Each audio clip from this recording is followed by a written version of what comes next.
नमस्कार दोस्तों, हमारे इस YouTube चैनल पीपीसी लर्निंग में आप सभी का स्वागत है। सी लैंग्वेज सीखने की इस सीरीज में आज का हमारा टॉपिक है operations on arrays. Array topic पे 3 वीडियो पहले भी आ चुकी है जिनमें हमने एरे को बिल्कुल सिंपल से स्टडी किया कि एरे क्या होता है, एरे की जरूरत क्यों पड़ी और एरे को किस तरह से डिक्लेयर करते हैं, एरे में जो एलिमेंट्स हैं उनको किस तरीके से स्टोर किया जाता है, कौन कौन से मेथड्स हैं। और आज हम पढ़ेंगे ऑपरेशंस ऑन एरेज कि आप एरेज पे क्या क्या ऑपरेशंस परफॉर्म कर सकते हो या करा सकते हो। चलिए शुरू करते हैं। सबसे पहले आपको पता होना चाहिए एरे क्या है। एरे क्या है? एरे कलेक्शन है सिमिलर डाटा एलिमेंट्स का, यानी कि एरे जो है, एक एरे जो है उसमें आप एक ही तरह के डाटा एलिमेंट्स को स्टोर करा सकते हो।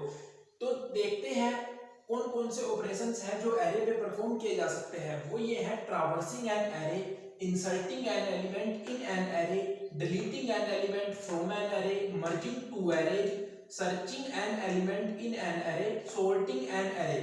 ये जो ऑपरेशंस हैं, ये जो यहाँ पे लिखे हुए हैं, ये खुद ब खुद डिफाइन कर रहे हैं कि इनका क्या काम है। जैसे inserting an element in an array, कि जैसे एक एरे है उसमें कुछ एलिमेंट स्टोर किए गए हैं और आपको एक और एलिमेंट उसमें स्टोर कराना हो, कि जैसे आपको उसमें कोई एलिमेंट इंसर्ट कराना हो, तो हम इस सीरीज में इन सभी को बारी बारी से पढ़ेंगे। आज की वीडियो में हम इनको बिल्कुल बेसिक से स्टडी करेंगे कि इनमें क्या क्या होता है और किस तरह से होता है। सबसे पहले inserting an element in an array. अब जो इंसर्ट किस तरह से करते हैं हम कोई भी एलिमेंट एरे में, आप इसको बिल्कुल सिंपल एग्जांपल से समझिए कि जैसे हमारे पास एक एरे है जिसका नाम है मार्क्स, डाटा टाइप है इंट, और उसमें ज्यादा से ज्यादा 10 एलिमेंट आप स्टोर करा सकते हो। और आपने क्या किया हुआ है,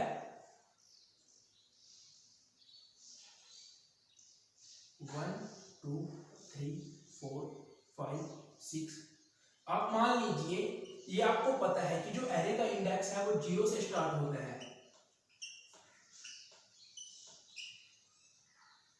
ये हो गया 7,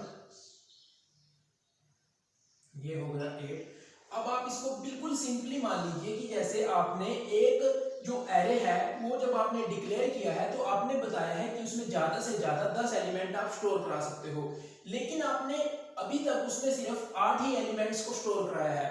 तो अभी उसमें आप 2 एलिमेंट और भी स्टोर करा सकते हो। तो आपका ये कंफ्यूजन क्लियर हो गया होगा कि हम एक पहले से ही बनाए गए एरे में किस तरह से एलिमेंट्स को स्टोर करा सकते हैं। हम उसमें एलिमेंट्स इसलिए स्टोर करा सकते हैं कि जैसे आपने ये बिल्कुल एग्जांपल देख लिया है कि इसमें ज्यादा से ज्यादा 10 एलिमेंट स्टोर हो सकते हैं, लेकिन हमने अभी सिर्फ इसमें 8 ही एलिमेंट स्टोर कराए हैं, तो इसमें 2 एलिमेंट्स और आ सकते हैं। तो अब हम उनको बिल्कुल सिंपली इंसर्ट करा सकते हैं। तो इस तरीके से हमारा जो इंसर्शन ऑपरेशन है वो काम करता है। अब इसके भी कुछ मेथड हैं। जैसे आप एक चीज देखिए, ये जो एरे है, अब अगर आपको इसमें जो एलिमेंट इंसर्ट कराना हो, अगर वो आपको यहाँ पे इंसर्ट कराना हो लास्ट में, तो आपके लिए बिल्कुल इजी रहेगा इंसर्ट कराना, क्योंकि आपको ये जो पहले एलिमेंट है इनको छेड़ना नहीं पड़ेगा। आप सिंपली उसको लास्ट में इंसर्ट करा सकते हैं।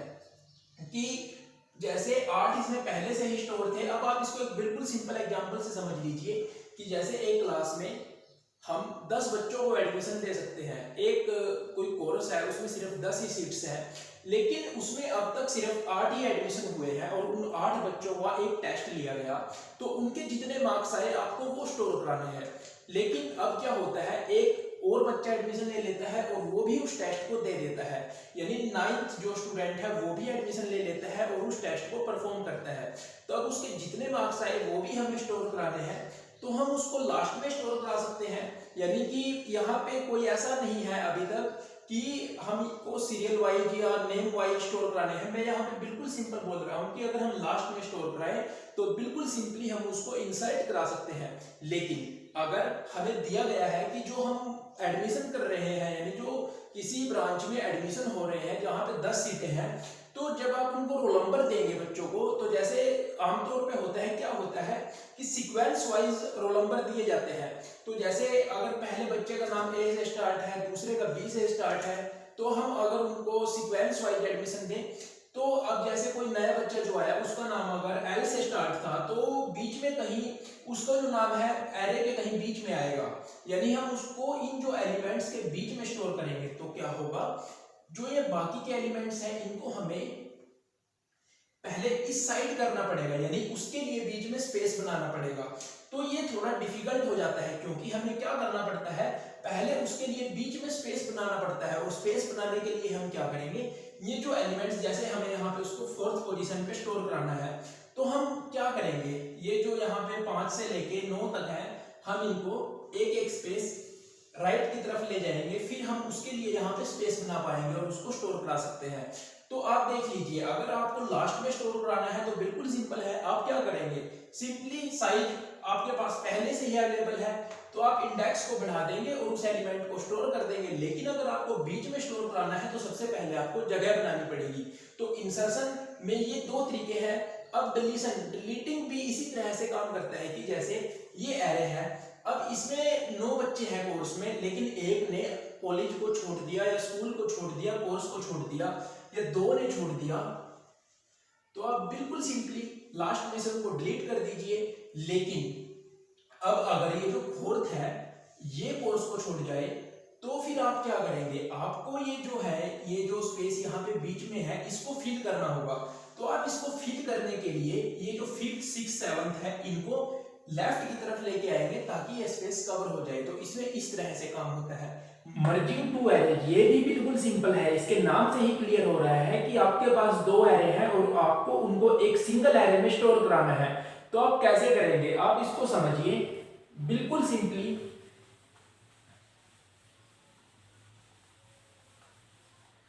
कि जैसे हमारे पास एरे 1 है,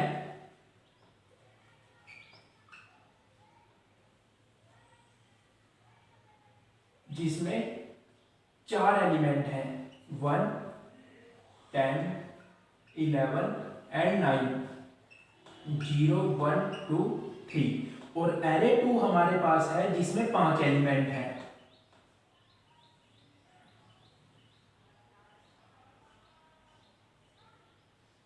इसमें क्या क्या है हमारे पास,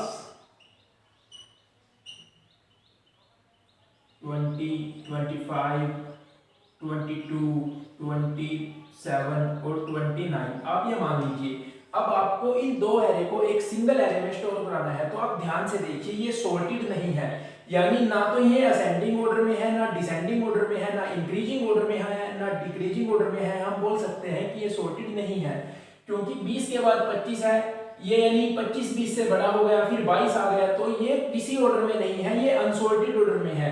तो अब हम इनको जब स्टोर कराएंगे, तो यानी जब हम इनको मर्ज कराएंगे 3rd एरे में, तो हम इनको बिल्कुल सिंपली सबसे पहले हम जो फर्स्ट एरे के एलिमेंट्स हैं उनको 3rd एरे में डाल देंगे।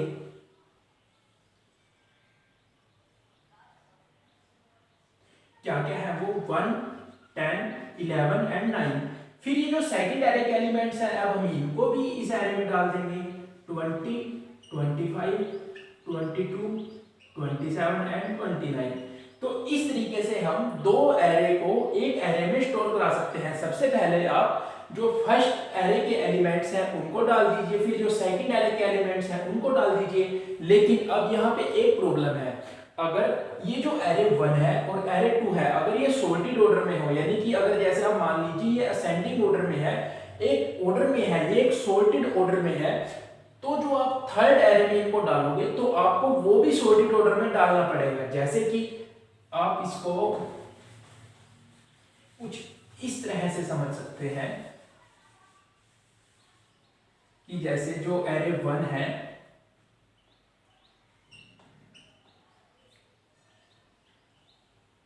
उसमें 4 एलिमेंट हैं, वो 4 क्या क्या हैं और वो सॉर्टेड ऑर्डर में है, जैसे 10, 15, 23, 33, ये सॉर्टेड ऑर्डर में है, आप देख सकते हैं। अब जो एरे 2 है उसमें भी सॉर्टेड ऑर्डर में है,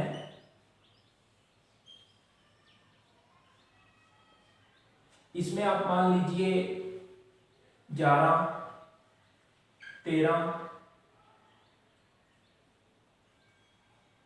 नहीं आप इसमें मान लीजिए, आपको और भी अच्छे से समझ आएगा, जैसे 9, 11, 17, 19, कुछ इस तरीके से। अब इसमें भी जो एलिमेंट स्टोर है वो सॉर्टेड ऑर्डर में है। तो अब जो आप थर्ड एरे बनाओगे तो उसमें भी जो एलिमेंट्स आप स्टोर कराओगे वो सॉर्टेड ऑर्डर में होने चाहिए। ऐसे नहीं कि आप पहले एरे 1 के डाल दोगे फिर एरे 2 के, ऐसा नहीं होगा।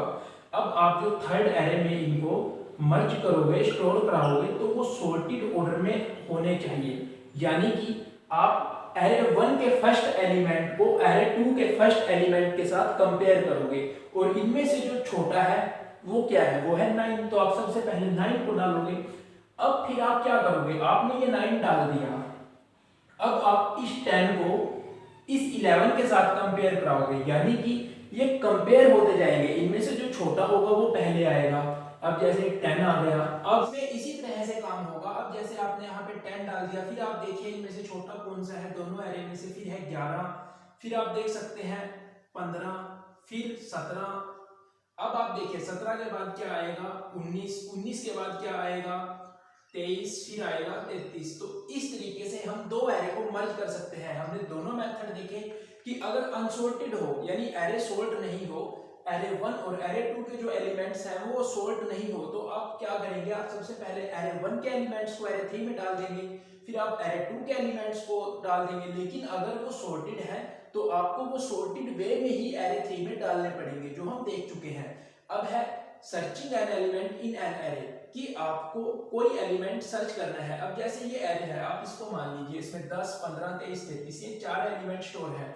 अब आपको बोला गया है कि आप सर्च कीजिए, आपको बोला गया है कि आप सर्च कीजिए कि क्या 15 इस एरे में है, तो हाँ है। अगर आपको मिल जाता है तो आपकी जो सर्च है वो सक्सेसफुल है। लेकिन अब जैसे आपको बोल दिया जाए कि आप 17 को सर्च कीजिए इस एरे में, तो क्या 17 इस एरे में है, नहीं, तो आपकी सर्च अनसक्सेसफुल है। अब जो सर्च करने के दो मेथड हैं जिनको हम स्टडी करते हैं, इनको हम एक अलग से वीडियो में स्टडी करेंगे। बहुत इंपॉर्टेंट टॉपिक है, एग्जाम में भी आ जाता है, वैसे भी प्रोग्रामिंग के हिसाब से और आपके बेसिक के हिसाब से बहुत इंपॉर्टेंट टॉपिक है, उसको हम अलग से वीडियो में सर्च करेंगे। दो मेथड कौन कौन से हैं वो आप देख लीजिए। लीनियर सर्च, जिसको हम आने वाली वीडियो में स्टडी करेंगे, और बाइनरी सर्च। अब है सॉर्टिंग एन एरे, कि इसके नाम से ही समझ आ रहा है सॉर्टिंग का क्या मतलब है, कि एरे को सॉर्ट करना। तो ये जो टॉपिक है ये डाटा स्ट्रक्चर का टॉपिक है, इसको हम आने वाली वीडियोस में स्टडी करेंगे। सॉर्टिंग एन एरे, इसमें बहुत से सॉर्टिंग एल्गोरिदम काम करते हैं, वो कौन कौन से हैं, जैसे insertion sort, quick sort, merge sort, bubble sort, selection sort. इन सबको हम बारी बारी से आने वाली वीडियोस में स्टडी करेंगे। तो आज की वीडियो में हमने क्या स्टडी किया कि हम एरे पे कौन कौन से ऑपरेशन परफॉर्म कर सकते हैं, जिनमें से हमने इंसर्शन, डिलीशन, मर्जिंग, इन सभी को बेसिक से स्टडी किया। अगर आपको वीडियो अच्छी लगी हो तो प्लीज वीडियो को लाइक कर दीजिए और हमारे साथ इस वीडियो सीरीज में बने रहिए। और अगर आपने हमारे चैनल को सब्सक्राइब नहीं किया तो प्लीज चैनल को सब्सक्राइब कर लीजिए। थैंक यू, मिलते हैं अगली वीडियो में।